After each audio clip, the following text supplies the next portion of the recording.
How to answer my friend about eating clean. I mean, ultimately, the instructions are eternal. I mean, that's the simplest way to put it, man. Some animals are not made for food. Some are made for food.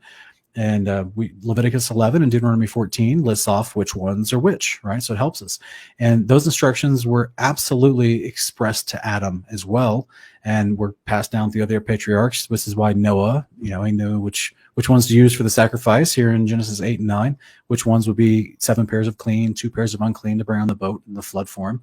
So let's look at Genesis 9:3 real quick here, where it says this is a unique one because you have to go into the Greek in the Septuagint for Genesis 1:29 and 30, because that's all right. Let's see if you can see that. You guys can see that? You guys can see that? Okay. So basically, brother, this Genesis 9:3 is just repeating what Adam was told in Genesis 1:29 and 30.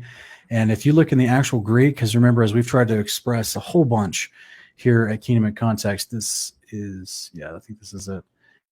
That the Masoretic is what we get most of our like KJV translations and all the modern translations, and that was a text that was developed by rabbinical Jews in the 9th century AD.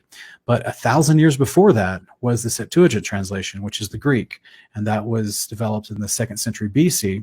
And this was a very unique translation because it was directly from the old school Hebrew to the Greek of their day, and the rabbinical Jews of the days of Jesus and beyond, they did not like the Septuagint because they wanted to insert their own little slants and leanings.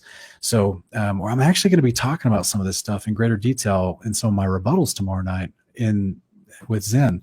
So be sure to join us tomorrow night as well. But if you just break down the literal Greek in Genesis 1 and take out the insertions from the translators in the English, you can clearly see that Adam is being told, in addition to all the green herbs and the fruit-bearing trees and everything, that he also can eat all the wild beasts and the earth and all the wild-winged animals. So this is him. There's not a differentiation of you can eat the plants and then God speaking differently to the animals. So that's what it looks like in the English in Genesis 1:29 and 30, but that's not what it is in the original Greek. So this is where the original Greek, it's basically just God telling Adam, you can eat the trees that bear fruit and the plants and the green herbs and the winged animals and the wild beasts, right? So everything that would fall, as far as the living animals that would fall under the guidelines of Leviticus 11 and Deuteronomy 14, that's what Adam was told he could eat clean as well. Okay, so this is just the same instructions. It's really simple, guys. It's the same instructions from start to finish. We've just had a lot of injection of translator bias that we have to kind of weed through, but thankfully we have the old school manuscripts to go back to in our modern day of scholarship that are available to us online, and we can go back and we can actually look and see. It just takes a little effort, a little homework, a little digging, and that's what I do. That's why I'm the word nerd. You guys don't have to do that if you don't want to, but if you want to, it's available to you. You just got to go search it out. So yeah, point is, we're all, it would benefit your body to eat clean. I would suggest that he eat clean, but if he's not trying to follow God and be in covenant with God, then there's no command for him to eat clean, right? I mean, he can eat whatever he wants because he's rejecting the ways of the Father anyway. You know what I'm saying? You would encourage him to eat clean if he knew what was good for him.